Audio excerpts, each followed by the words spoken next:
Having arrived in the grill room of the Ritz, coincident with a devastating eruption of grapefruit, Mrs. Elvira Burton set out forthwith to demonstrate that her unexpected advent was likewise somewhat in the nature of a lemon. Even her smile was acid as she spread out her rich sable furs and sat down at the table with her two pretty nieces.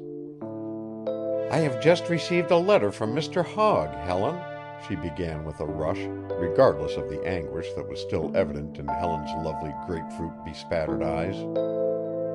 A twinge of something more than mere physical pain twisted the young girl's features at the mention of the name Hogg. "Oh, Auntie," she almost sobbed, "can't you leave Mr. Hogg out of my luncheon? We had him last night for dinner and again this morning for breakfast." "Helen!" exclaimed Mrs. Burton in accents of bitter reproach. "I just won't have him for luncheon, and with all this grapefruit in my eye," insisted Helen hotly. "It must hurt terribly," sympathized Mrs. Burton's other pretty charge, then twisted her head and looked behind her. "What are you looking at, Sadie?" demanded Mrs. Burton suspiciously. Sadie turned with a start and blushed furiously. She started to stammer a reply when the less timid cousin came to her rescue. "Some ridiculous man was trying to flirt with us, and we were both awfully nervous. I suppose Sadie looked to see if you had frightened him off." The blushing Sadie was amazed at her cousin's resourcefulness, and stole a glance from under the curling fuzz of her golden bang to note the effect produced upon her august guardian and aunt.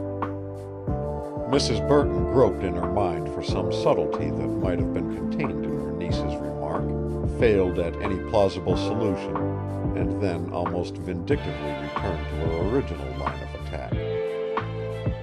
"Helen Burton, I must insist that you listen to me.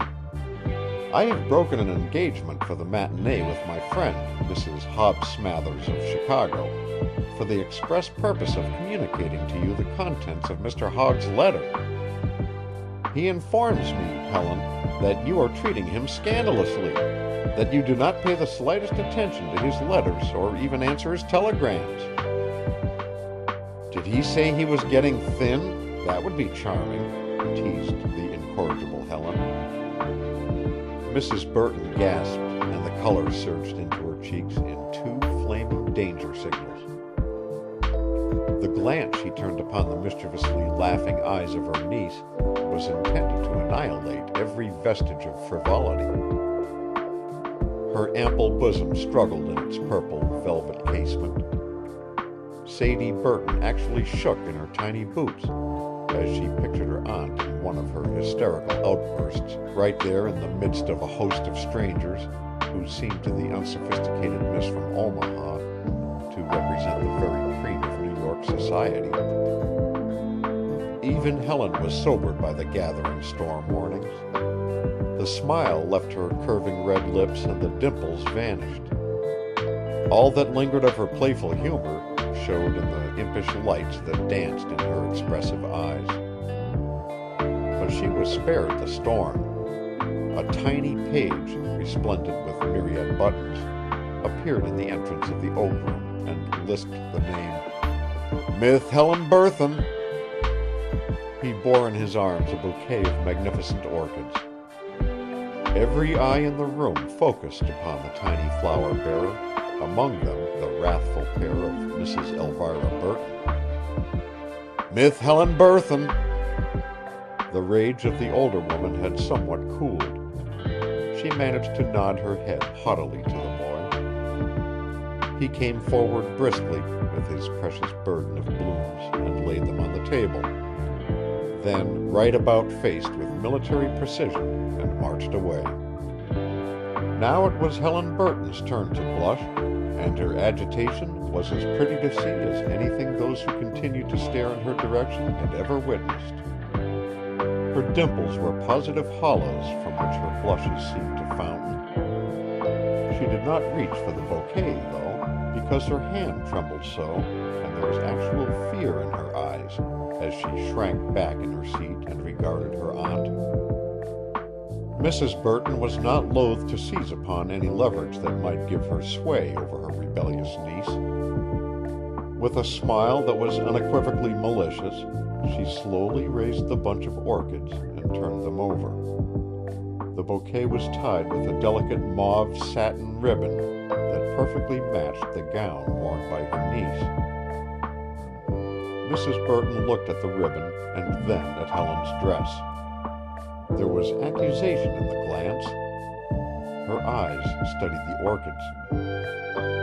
They were of a peculiar, rich golden brown, matching the splendor of Miss Burton's hair. There was conviction in the second glance. She turned the bouquet over several times, looking for a card. There was none. Now here was a mystery. Could Miss Helen explain? Mrs. Burton inhaled a deep breath, then said with exaggerated sweetness, "Helen, dear, who could have sent you these beautiful flowers? They are positively superb. He must certainly be an artist."